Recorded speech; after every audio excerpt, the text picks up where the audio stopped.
Hello, and welcome to the Digital Workspace Works podcast. I'm Ryan Purvis, your host, supported by our producer Heather Bicknell.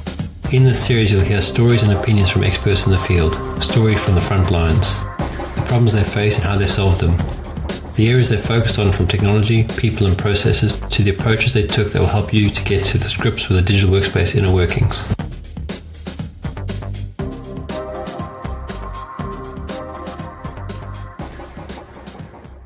Hey, Heather, how are you?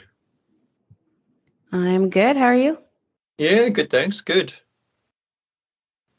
I was thinking, did I ever tell you about my my setup here?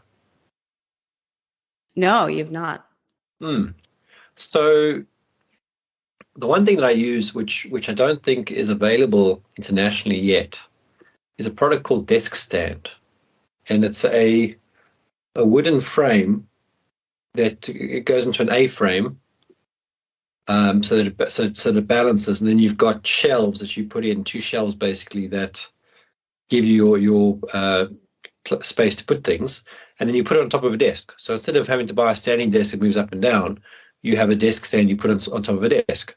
And I think it's made in Cape Town. And I bought another one when I got back here because obviously when we left in April, I gave it to my brother. And I'm amazed at how much I actually enjoyed working on this. It's like made my life, like I felt happy having one. It's like that kind of thing. I mean, and it's not the tech at all. It's just wood, but it just works so well. And you've got spaces to thread your cables through, and there's hooks to hang things on, and it's pretty sturdy. This time around, and I say that because obviously we were here till April this last year. I had a 21-inch or 22-inch screen on the top shelf next to my laptop. This time around, I'm actually using my iPad Pro as a second screen with my laptop. And then I'm using my iPad mini like I did before to take my notes on. But I'm actually going to start using that maybe as a third screen for some things. Because it actually works fairly well, provided your network is stable. I had some challenges to begin with, but I think there was just an update that I needed to run. But now that it's all stabilized, it works really well.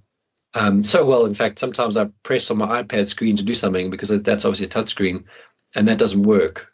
Although I did read somewhere that they're going to make that available in this next release, that you can actually use your finger on your iPad to back onto your Mac, and vice, so you can use it that way, which I think would be really cool.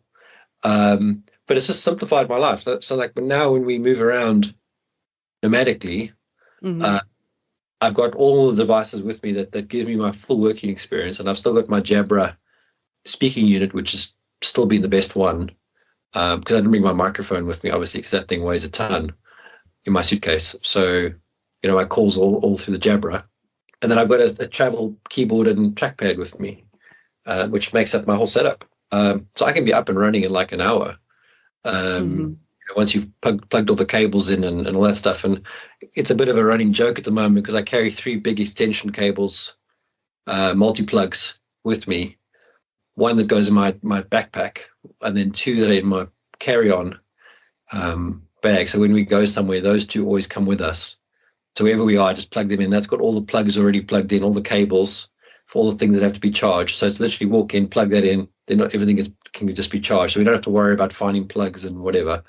So as long as I got one, and then I got my travel adapters to go with that. So that's easy. And then my backpack carries another one with all the plugs in. So when I'm working by myself, like if I went to Regis or something, I just plug that in, and that's got all my cables to charge the iPads, the Apple, the laptop, etc. So it's like completely streamlined now to the point that for me personally, I can go anywhere and work. And my wife is a complete mess. On the other hand, she refuses to do anything like that. So she always moans about not having a charger with her or whatever. But I'm slowly working on her to see the value of the way I've been doing it. So yeah, I just thought I'd share with you because I haven't told you about my setup here. Cool. Yeah, no, it sounds like a nice, lightweight, pack up and go. Everything always ready. I'm curious how you find the sort of pop-up standing desk versus the I guess, full standing desk experience? Do you find like, are you missing out on space, or does it not bother you? So remember we had that conversation about contexts. So what I like about this is permanently in the right position. And even my standing desk in my house in the UK, and my wife and I, again, are different on this. She uses a standing desk as a sitting desk. I use a standing desk as both a sitting and a standing desk. So she hasn't really got into this whole standing thing. And she always wonders why she's got neck and back pain. My neck and back pain has gone since I started standing again, to give you an idea. Like I was having huge issues, now it's completely gone. And I'm not sleeping on a great bed or anything like that. I should have back pain, but I actually don't. So I think for me, it's proven its thing. But this is where the context is important. So this room that I'm in now is set up with a standing desk. And everything's here for most of the day. So for most of my working day, I'm standing.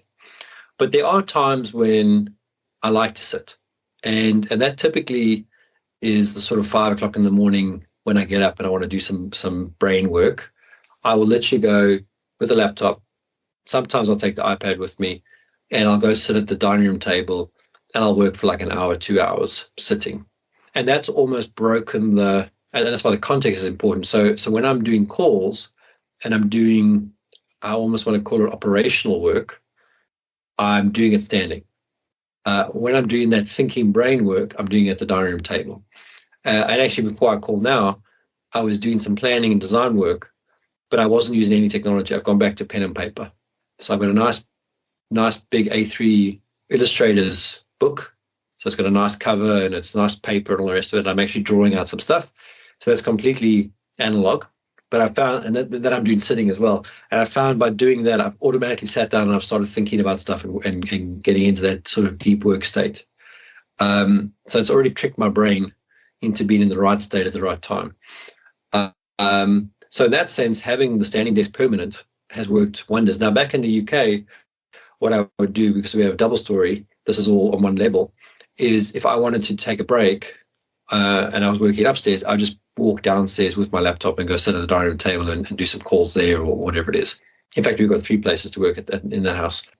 And then again, contextually makes a difference. Now, the challenge with that house versus say this one really is about where the kids are in that respect. So like where I am now, I can close the door and lock and all their stuff is in the other room.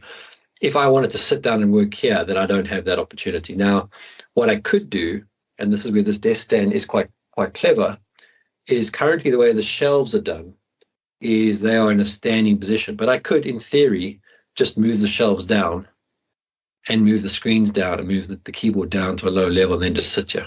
So it's possible, but it's a bit more clunky than, say, the moving desk, where I press the button and the whole thing shifts down.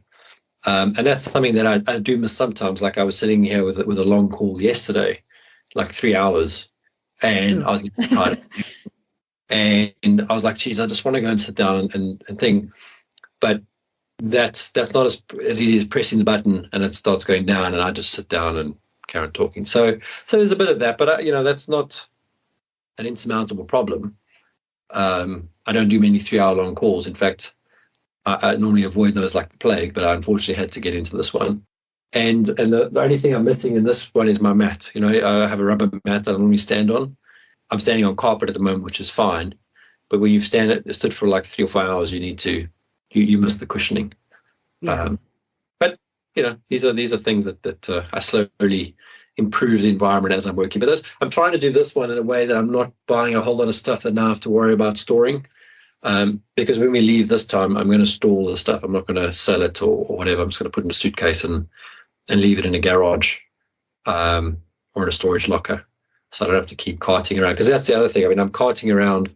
One of my mates joked to me, said, the amount of copper that I carry when we travel, they could have just stayed here. It's kind of silly. It's like 5 kilos worth of stuff, which I'm exaggerating. I haven't weighed it.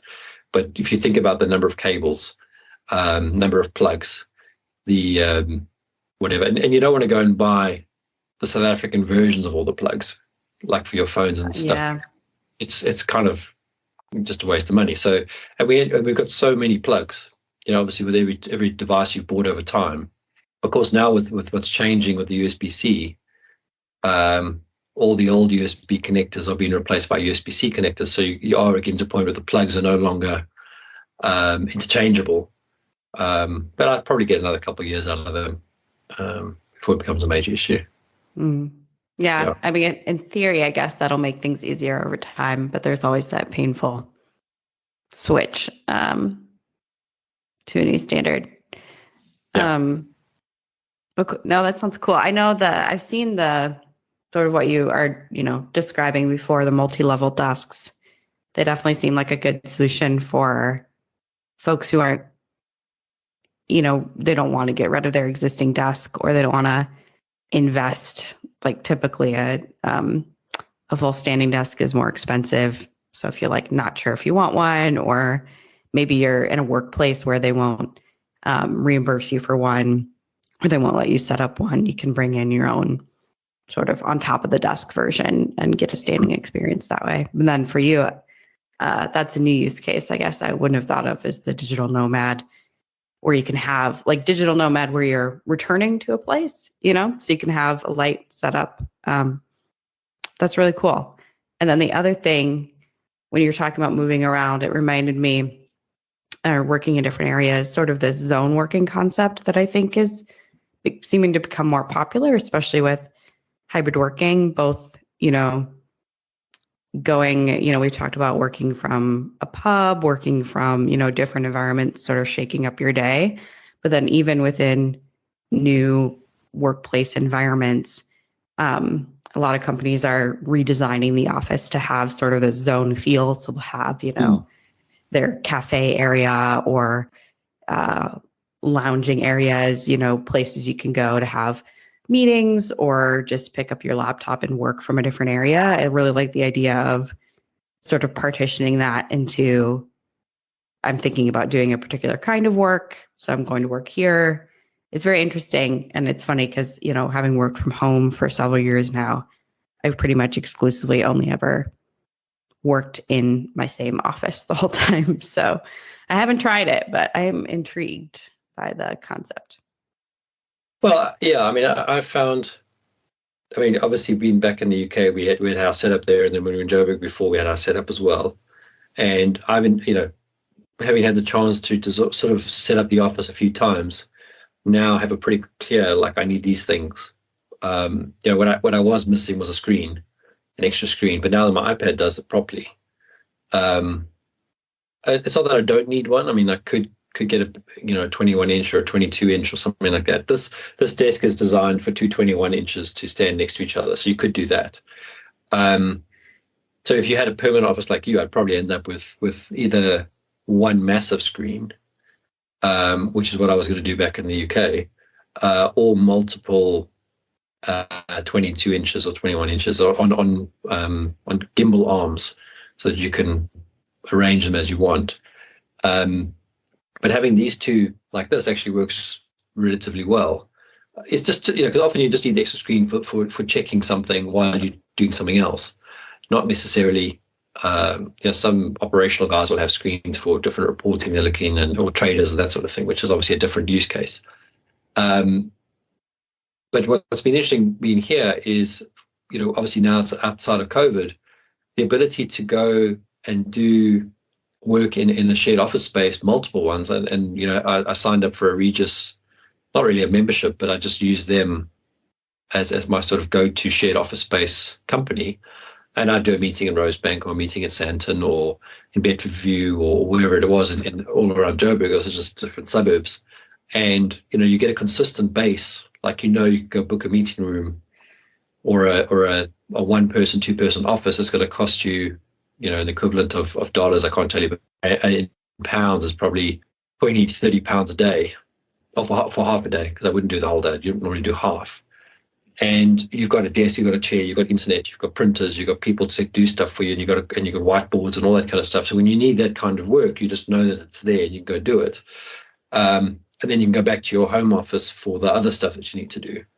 And I found that it was really nice, because then you go to a shared working space, you go talk to people that are also there working, you network a little bit, you have a chat, that sort of thing. So you get the social side of things that you don't always get when you're working from home. Plus you've got the space. And that's why the backpack is set up like it was, with all the chargers and all the rest, because I just walk in, plug in, and get to work. So that works really well too. And I have felt that even now that I'm in Mossel Bay, like I need to go and socialize. I need to like go to gym. We go to gym down here by one of the golf clubs, just to talk to other people, because I've found now, having talked to people, you miss it when you're not talking to people. Doing that sort of stuff. Yeah, you kind of get in this remote worker bubble of, maybe being on screen all day, or, interacting via chat, but there's no, in the real world, human interaction, which is just, it can get a little isolating. Yeah. I didn't watch any of the World Cup, but it was nice to talk to people that were watching the World Cup, that cared about it. And, South Africa is full of various European nationalities. You've got Lebanese, you've got Portuguese, you've got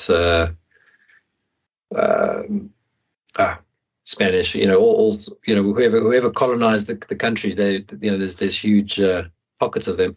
So there were a lot of people that, when Portugal was knocked out, I saw them at gym the day before the day of the game, and then the next day when they'd been kicked out, and you deal with what they're going through, because even though they live here, most of them are born second, third generation here. There's still a strong patriotism for Portugal as well, or for Spain or whatever it is. So it's good to have those sort of conversations, which you won't normally get in a call like this, where it's time based and it's got an agenda per se, and it's, unless you make it have a free conversation, it's not going to happen too well. Definitely.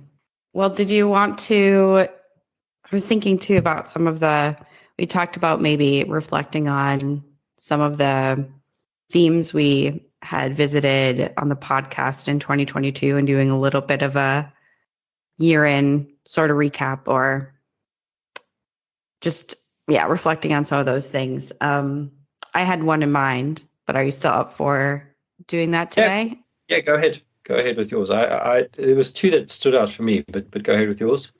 Yeah, I think I just wanted to touch more on a theme that we visited last year. Something we've talked a lot about is, sort of quantified self-technology. So you've, looked into quite a few different interesting trackers, and we've talked a lot about different smart devices like the Oura Ring, like Apple Watches.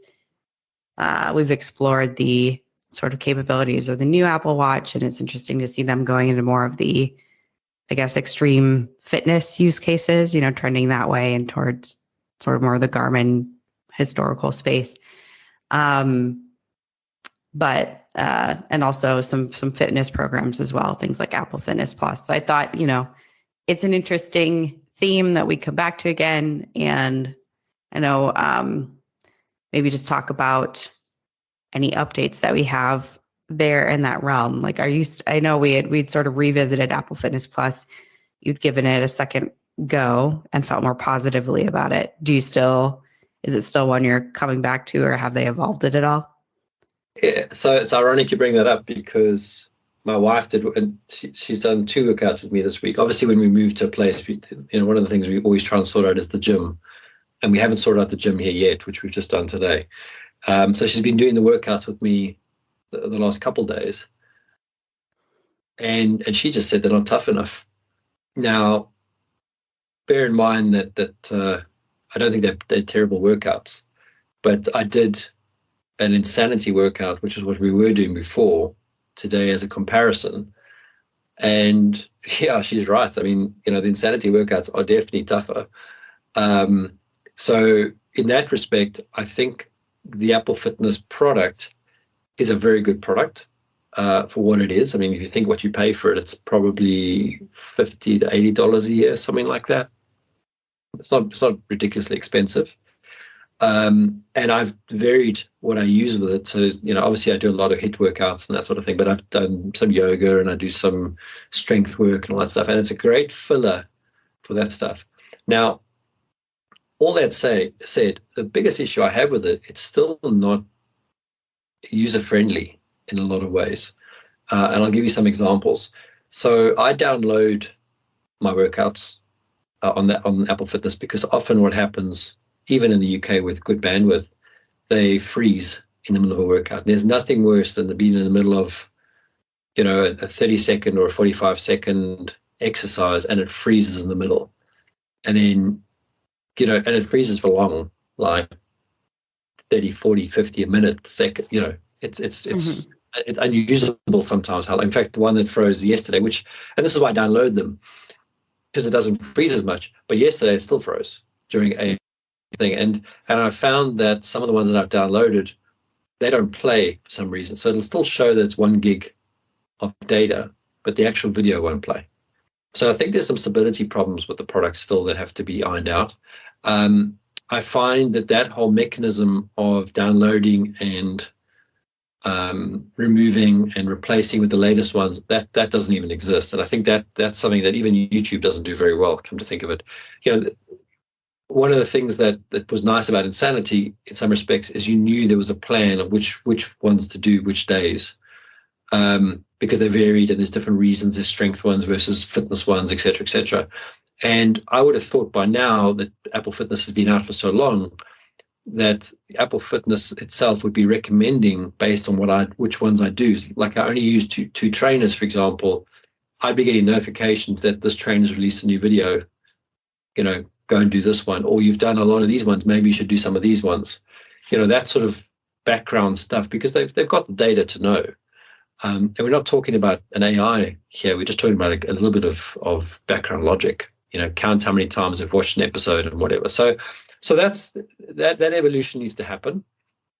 Integration with the watch is good. It picks it up, it tracks what you're doing. The feedback's good. When I did the Insanity today, it was one of the things that irritated me was that I couldn't see what my heart rate was from the screen, or how I was tracking against anyone else has done this. It's the gamification thing. You want to know how you're doing. So I'd love to, because my wife did the same workout after me. She didn't at the same time. So I wanted to know how she did versus me. And, she didn't track it from the beginning. So she forgot to turn a watch on, which she always forgets. So she didn't have the workout tracked, couldn't really compare. So those little things that as a product, it could evolve. I also think there's some other things around how they've done the usability that could just be improved. It's just not an easy to use product, and you can only filter a certain way, but there's more ways you could be filtering. You could be doing, like what I normally do is I say normally, but like I like to do a 30-minute, then I like to do a 10-minute, or I like to do a 20-minute plus a 10-minute of something else. Give me a sort of scale. Like if I say I've got an hour, give me a group of exercises or sessions in that hour based on what you already know about, because you've got all my health data, so you should know what I'm looking for. So I think that needs to happen. And if I compare it to Fitbod, which I haven't done as much of, which is the training, which now I go back to gym, I'll start using that again. That doesn't do very much with HIIT, so I've got to balance it between doing some HIIT work one day and then doing the gym the other day. Every day I come in, there's a new plan. So it's always fresh, and it's always looking at what body parts have been used and sort of making sure I'm doing enough upper body and lower body in a week, so that I'm constantly testing the body and doing different things. If those two sort of joined together, so that I had a gym plan that went with my HIIT plan, so that I'm constantly keeping balanced, because that's one of your biggest issues. You could end up being overloading on the gym and not doing enough cardio work and mobility work. I think that's the nirvana that I'm looking for, and I'm not quite getting that from either side. So it's my own management. So I think it's a long answer to your question around what I think. I won't cancel my Apple Fitness thing, because it's a great for what it costs me, and situations like this where I just need something to do, it's great. I just go turn it on, follow a plan for 10, 20, 30 minutes.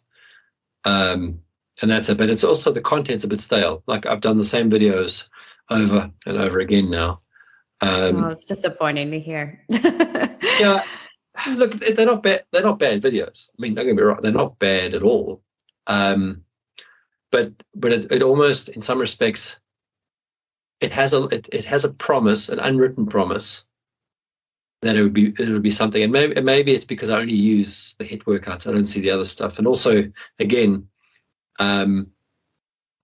it's that lack of personalization that I was expecting to come, where you got my health data, I've got all your stuff.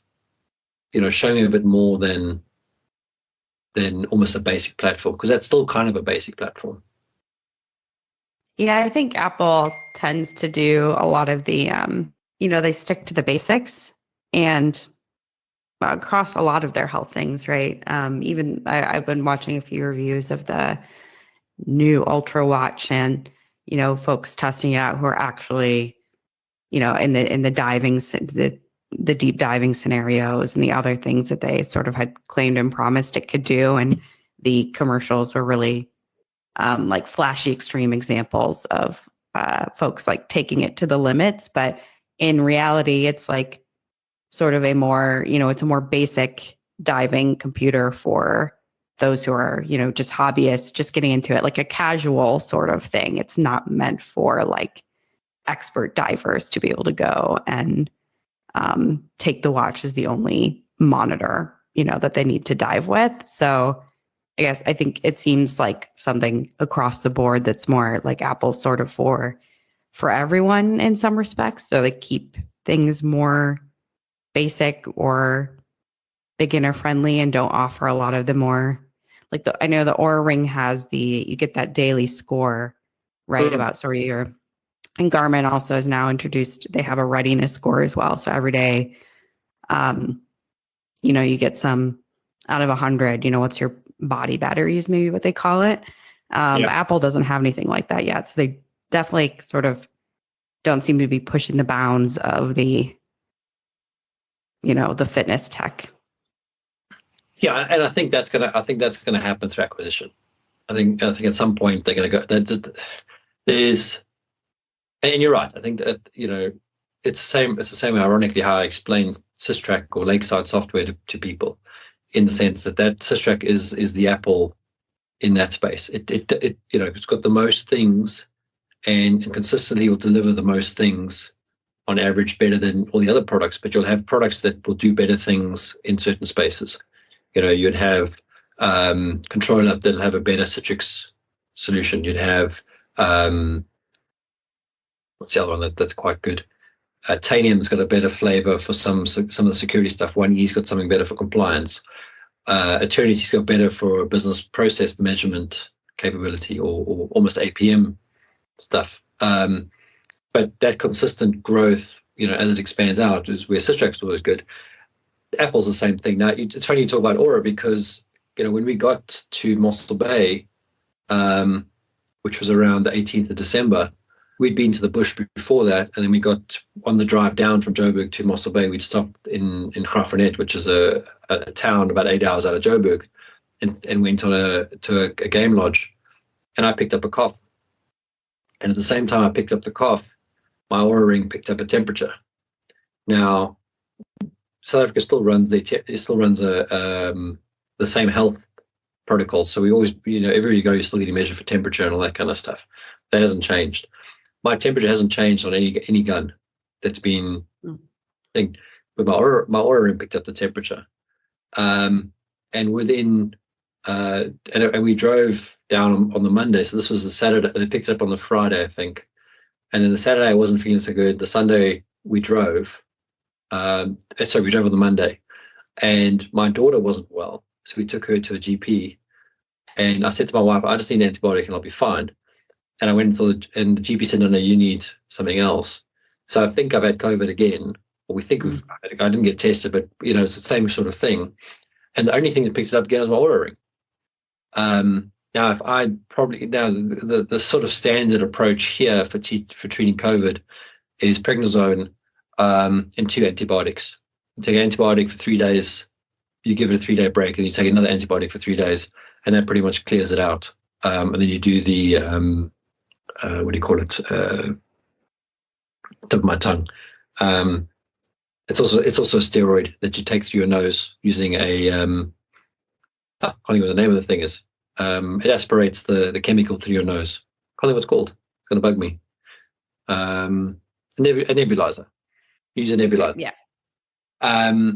Now, what was interesting about that whole process is that I could almost, by looking at my Oura ring, see when my temperature went back to normal and my respiratory rate went back to normal. So I could see basically once I took the prednisone, my respiratory rate went back to normal almost within 2 or 3 hours. And I say normal as in what my normal has been for the last couple of months, because the Oura ring's been tracking it. So I could say, okay, well, I'm back to 16 breaths a minute or whatever it is. But I could see when I got sick and when I started feeling worse, how that number went. Was it down or up? I think I was taking less breaths per minute. And interestingly enough, I couldn't hold my breath. So that's why I think it was COVID again, because I couldn't hold my breath again.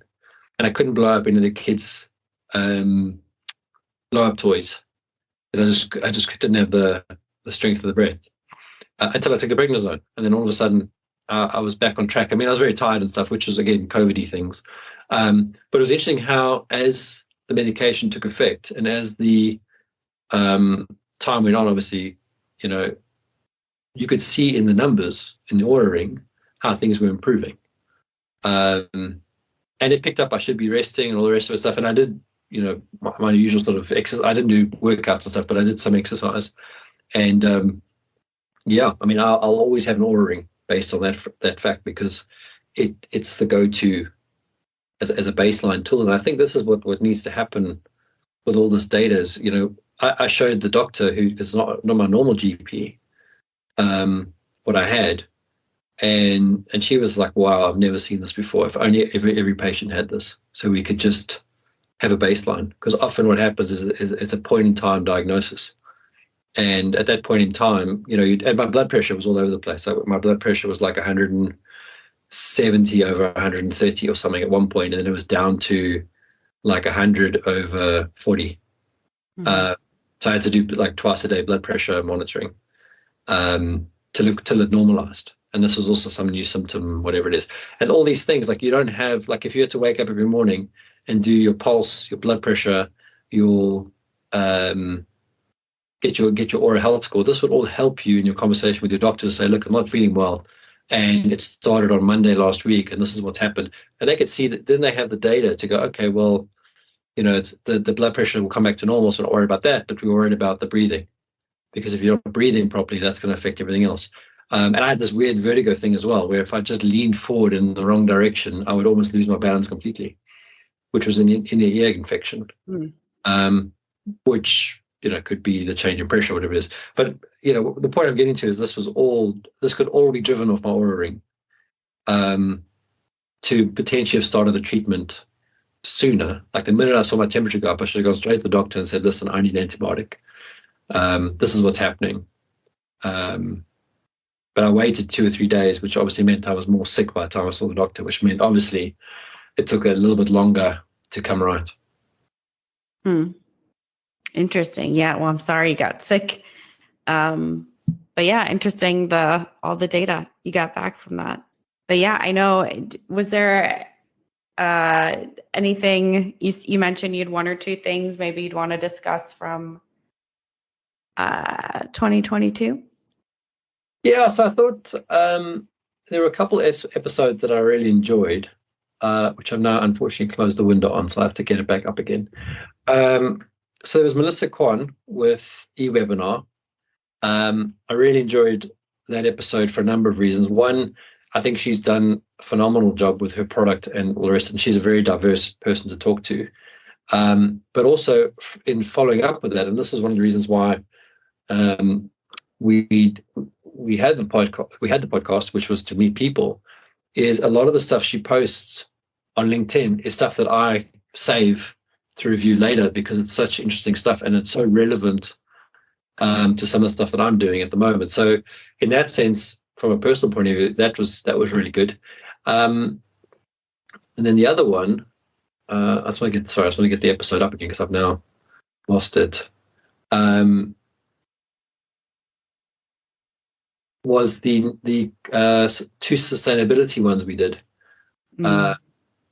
with Joanna on Trace, and I'm trying to find the other episode, which I can't see right now. But I think sustainability is a big thing. I think it's going to be something that needs to be talked about lots and lots and lots. So, and I think what we do, again, working remotely or going to an office and stuff, if you can do it in a way that is better for the environment, I think that should be a key point to the decision. I say that with a bit of guilt, because one of the reasons for coming back to South Africa, we've got to be here for a few months, knowing that I'll have to fly back to London every so often for a week at a time to do some stuff. I'm not helping the situation by doing that. But while we're here in SA, we can be, as lean as we can be from a sustainability point of view, or do as much as we can to be more sustainable. So it's, got to balance these things out. But, I thought those were sort of my top three things. I mean, there's obviously plenty of stuff we did last year. I think one thing that if I reflect on it, one of the things I didn't take into account was moving back to the UK, how that would affect my, I don't want to say energy, but it definitely made it more difficult to get calls in and, talk to guests and all that kind of stuff. It took a good few months to get back into the UK rhythm. We're back in SA. Fortunately, things in SA are a bit more organized this time around as well. So I think that was also a learning curve in trying to balance doing this. And we obviously missed a few episodes here and there just because we ran out of days to record because of all these. But I think that's fine. I mean, I think year 2, in some respects, is harder than year 1 because you've got to keep momentum. And you've kind of gone past the hump, and you've got to keep finding, keep yourself on track. Yeah, no, for sure. I think all things considered, been pretty consistent for the now 2 going into 3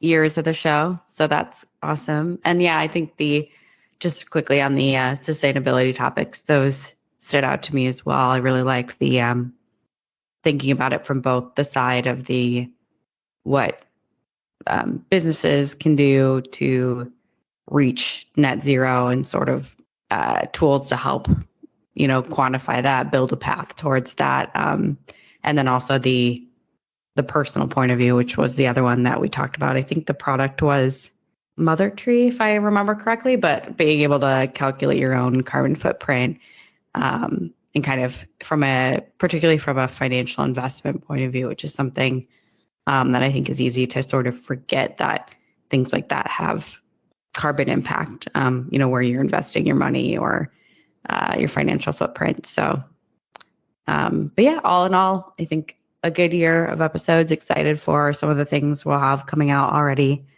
in the early part of this year. And yeah, just excited to keep it going. Yeah, look, and we did some good growth last year. I mean, if you look at we're in the 5-figure for something that I would consider a niche topic, in the sense that not everyone will read. Not when I say not everyone will care, but if you would compare it to a more commonly accepted topic like health or managing money or something like that, where people everyone would care about it, where you'd expect sort of 5 figures per episode.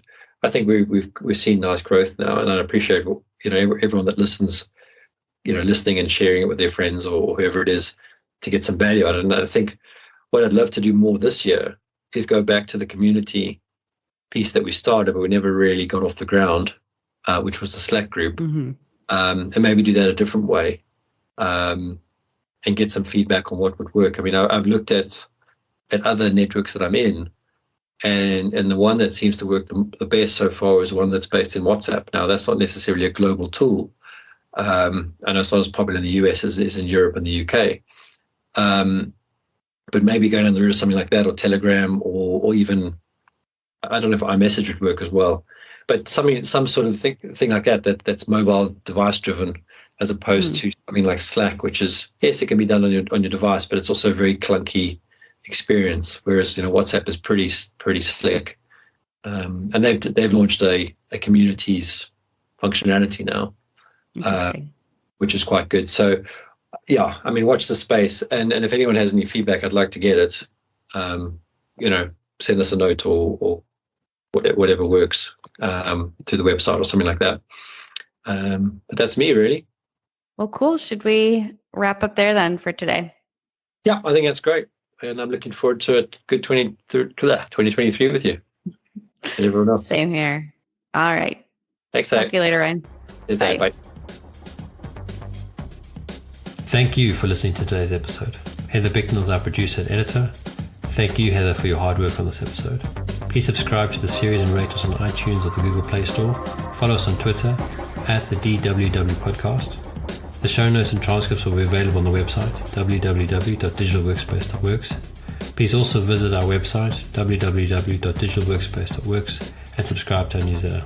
And lastly, if you found this episode useful, please share with your friends or colleagues.